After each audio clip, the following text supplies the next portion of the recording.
Hey everyone, and welcome to my first person RPG course. So, we're gonna jump right in. The first thing we want to do here is select a blank Unreal Engine 5.6 template, and we will leave the target platform to be desktop and the quality preset to be maximum. And since this is a blueprint only course, then we'll make sure that blueprint is selected and not C++. Then I'll rename this to be RPG first person. I'm going to select create and we're going to give it a few seconds to open up.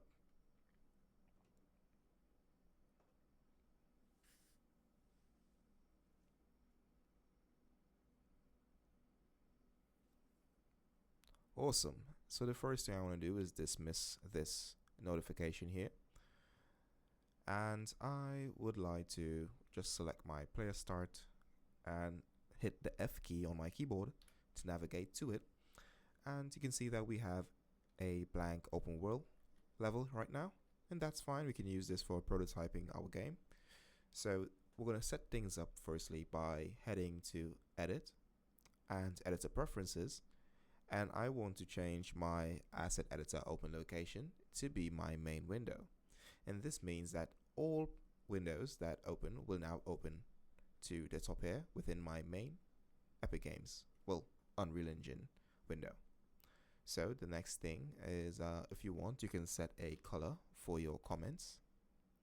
I like to set a value of 0.01. So it's something like dark like this, and that's fine. Or maybe 0.02. Yeah, not too dark. So I will close this and we can search for compile.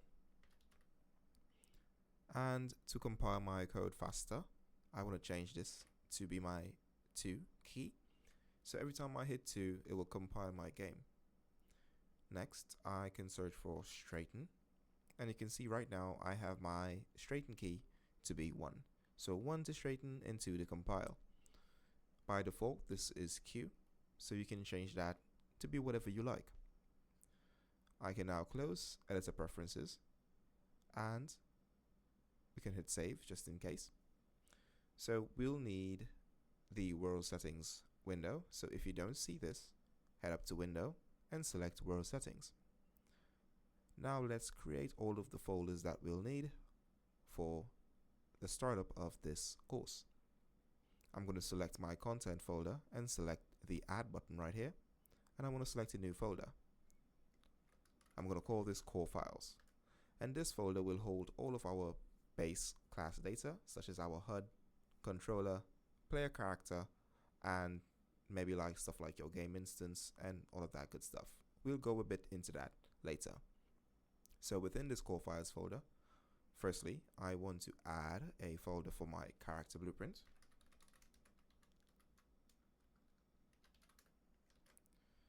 And I will open this up and add a new blueprint class. I'm going to select character and I'll rename this to be BP underscore master character. Now I name this master character because there's a possibility that later on in this series, both the AI and the player character will use some of the similar logic to basically save on duplicating code.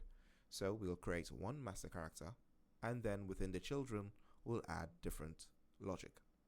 So the first thing I want to do here is right click and select create child blueprint class, and this will be our child class for our player character. Great. And if you want, you can create one for the AI as well right now, but I'm not going to. When we get into the AI section, I will create my own. Next, in the core files again, I want to add another folder, and this will be for my game mode. Let's open it and add a new blueprint class of type game mode base. So as you can see, the game mode base defines the game being played, its rules, scoring, and other stuff, all of it. You can read through all of that.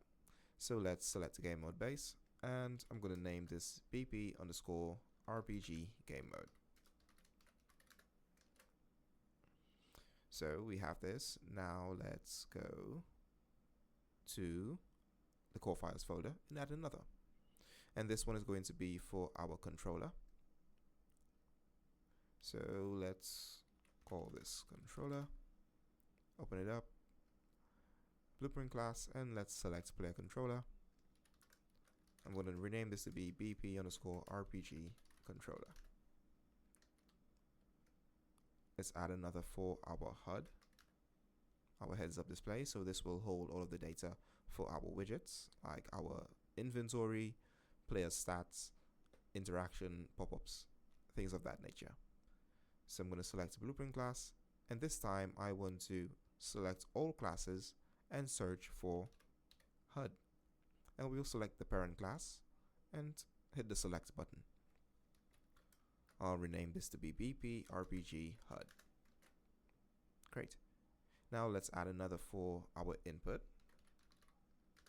And within the input folder, we're going to have two folders, one to hold our input actions and one for our main context.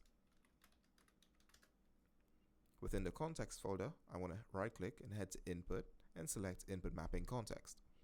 I'll call this IMC_RPG system.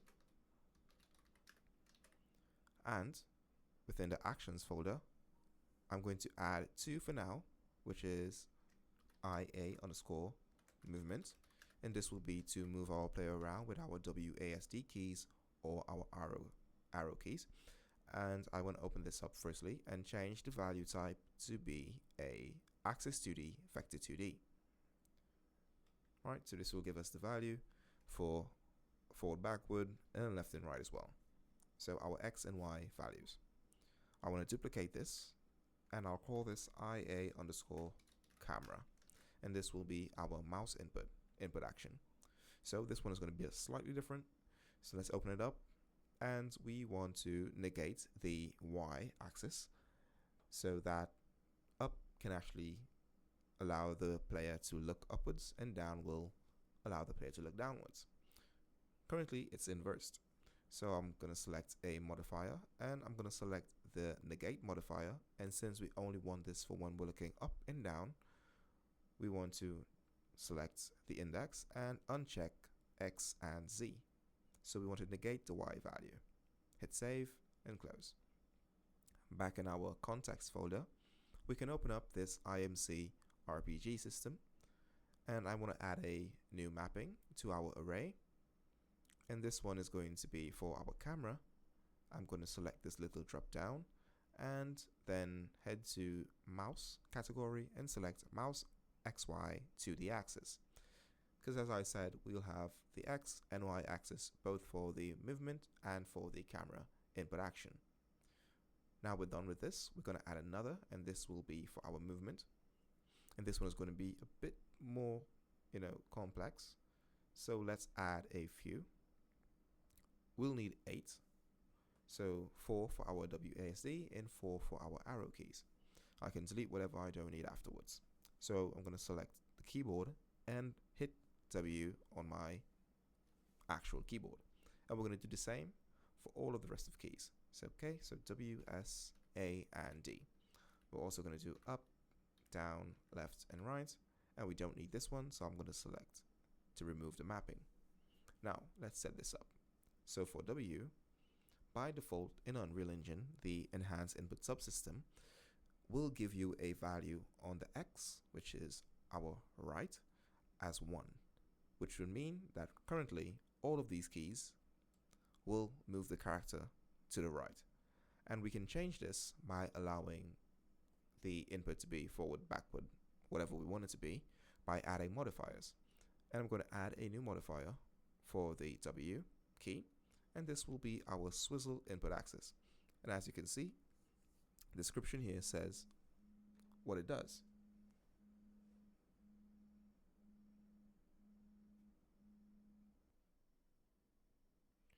Right, so as I was saying that we're going to use the swizzle input axis value modifier, and this will ensure that the 1D axis value will be mapped to the Y axis, which will be the forward and backward movement that we're looking for.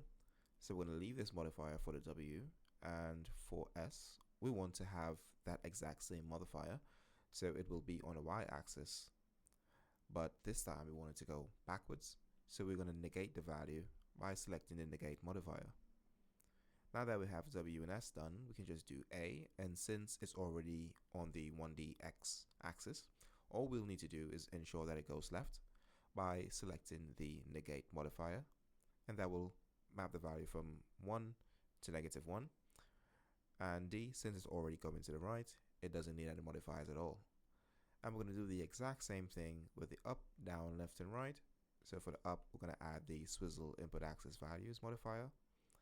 For the down, we're going to add the swizzle and the negate. So let's add 2, swizzle, and negate the value.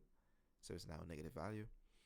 And left, all we're going to do is add a negate. And for right, we're going to leave it as is. We can now close these mappings, hit save, and close the input mapping context. So we have our actions, we have our HUD class, game mode, controller, and character classes. So let's see. Let's head to edit into project settings. And all we need to do is head to maps and modes and change out our default game mode. So by default, I'm going to select my BP RPG game mode, and we'll need a level. So let's save this level by hitting Control and S. I'm going to open up my core files folder, and I'm going to add a new folder. By the way, I right click and create new folder, and I'm going to call this levels. I'm going to open this up, and I'm going to rename the level to be LVL underscore prototype. Give it a second to load up. And when this is done, we are going to head back to the project settings and swap out our default editor map and our default game map as well. So let's do this now. So editor startup map, we'll select our prototype level, and we're going to do the same for the game default map. Great. Let's close, and let's open up the game mode class, and let's change out a few settings. So with this open, to the right in the details panel, you can see we have the HUD class. Let's select our RPG HUD. For our pawn class, let's select our player character, not the master character. And for the controller class, let's select the BP RPG controller. Great. With this done, our system now understands how to behave and what classes to use. And that's it for this one, guys. And I hope to see you in the next one.